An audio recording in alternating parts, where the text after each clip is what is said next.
Hey everybody, this is Daryl and welcome back to the Fatherhood series, Volume 1.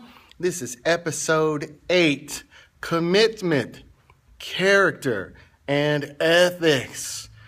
I want to say thanks again, everybody, for sharing. Appreciate you liking these, sharing them. I'm hearing from people that I know are not in my network and accepting friend requests that are probably your friends. So because you share this, these messages are getting out there to reach people that actually want to hear this kind of thing.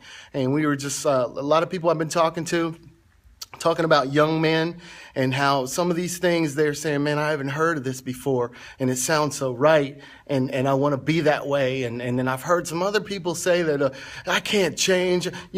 Don't believe it.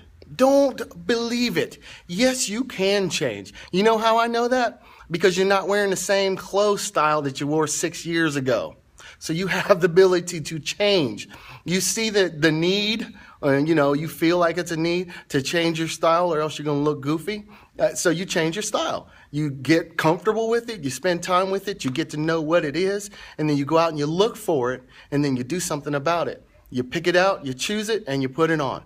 That's no different than whatever thing you want to change in your life. So if you feel like I may have some shortcoming in my character or my personality and I don't want to be this way anymore, you absolutely have the ability to change because you can change how you think. And if you change how you think, you can change how you behave. That's the way it works. So today, when we talk about commitment, the first thing that comes to my mind is when I first got married, I was scared to death. I was a new father, I was a new provider, and new husband, all within a very short period of time.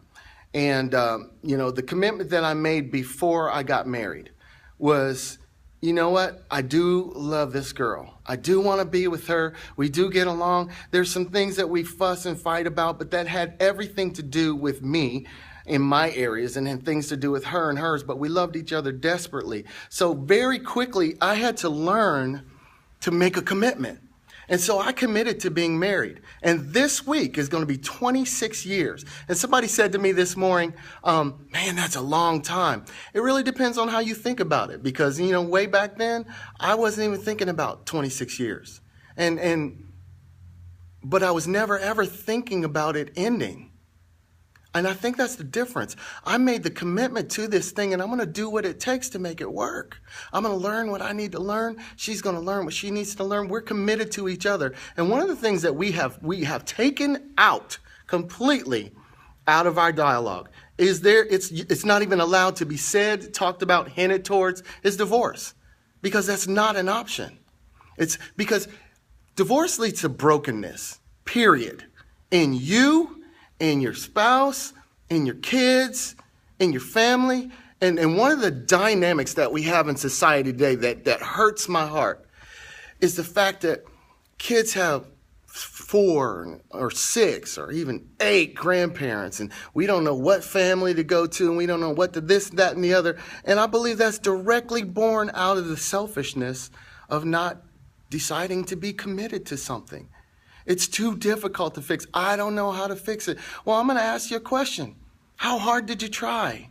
Or were you so concerned about your issues? Because trust me, I have had at least 4 in these 26 years times where I felt like bailing. In fact, one time I was like, you know what? I'm going to LifeLock my name and take the savings and the car that's paid for and I'm out. And I meant it. But God wouldn't let me do that. And then my own personal integrity wouldn't let me do that. My own personal word wouldn't let me do that. My own personal morals and beliefs would not let me do that. Because the truth is if I were to out like that, run, get lost, I ain't doing this no more. I give up.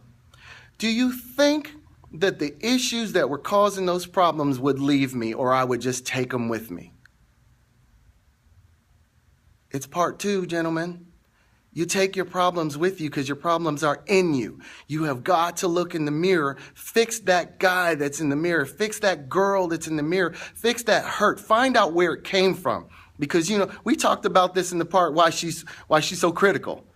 It's how you are responding to what's going on, and it's the hurt that's underneath the surface that's causing you to want to give up and run. And maybe you didn't have a parent or person, a significant person in your life that taught you how to stay the course and run on through, because maybe they quit and they gave up. And they didn't realize the ripple effect of their quitting and giving up will leave a deficit in you. Well, you know what? You're stronger than that. You don't have to be that way. You don't have to live that way. You actually can have a better quality of character because you believe, I'm committed.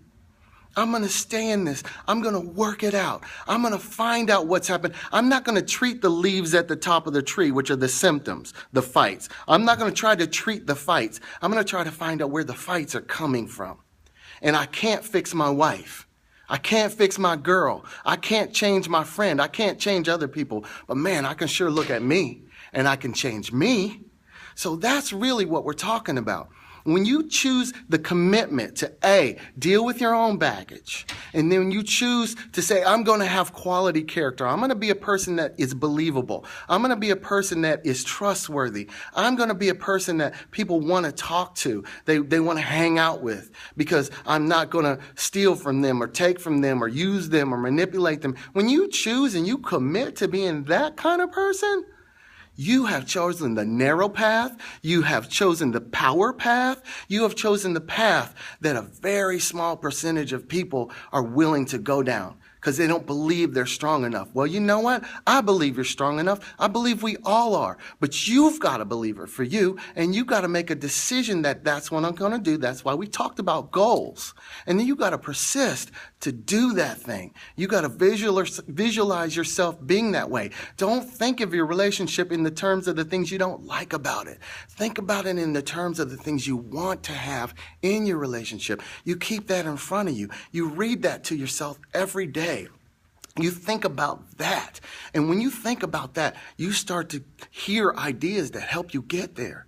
You start to hear conversations and meet people that are going to help you get there. And here's the thing, y'all. It's easy to do, but it's challenging to carry out if you don't believe you can. Jesus said, if thou canst believe, all things are possible to him that believeth.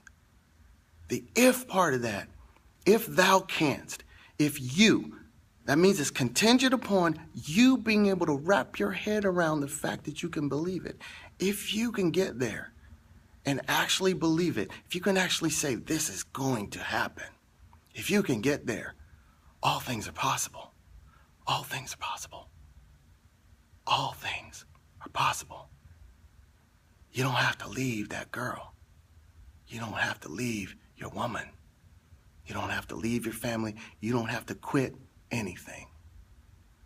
And you have complete control. You are the captain. Now you need to get a plan, a goal, and a navigation path and persistence to stay the course. That's what makes quality character. That's what makes quality ethics.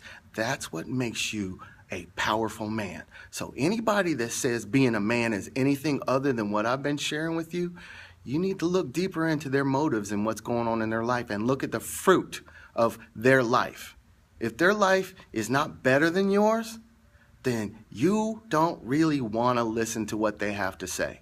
You find someone who's doing what you want to do, living life, having relationships the way you want to have them, being a father the way you want to be a father, being a businessman the way you want to be a businessman, earning the kind of income you say you want to have, working in the kind of field you say you want to work in. You go find them, you help them, you serve them, you hang out with them, because whatever they're doing is going to rub off on you, because you're going to see it, you're going to believe it, and see that it's possible, and then and after filling your mind with it, you're going to do it. Because you are a mighty man. I'm thinking about putting this thing together called Mega Dad University. If you like that idea, write it down here in the comments. Whether you like it or not, I'm doing it. So Mega Dad University is coming. So I'm going to go now because I got a function that I got to get to, but I wanted to talk to you today. This was episode number 8. Thank you for watching. Thank you for sharing. You guys matter. You matter. You matter. You matter. You matter. This doesn't go anywhere without you, and I'm so glad you've chosen to share and chosen to add this to your page, and I appreciate it very much. And here's the thing. The people that get to watch this, that this stuff actually is really changing their hearts and their minds, they're saying thank you to you right now, and I'm saying thank you in their proxy. So thanks a lot for sharing. We got 2 more days to go, 2 more episodes, 9 and 10, and then it's on to the sweepstakes because I'm going to give you a present when you sign up. But you got to answer some questions first, which means you got to watch all the videos so you can get the answers to the questions. And there will be a time limit that you're going to have to work in to answer those questions. And then I got a free gift for you. Thanks for watching. Thanks for sharing. I appreciate you. Have a great day. Make it a great life. Only you can do that. See ya.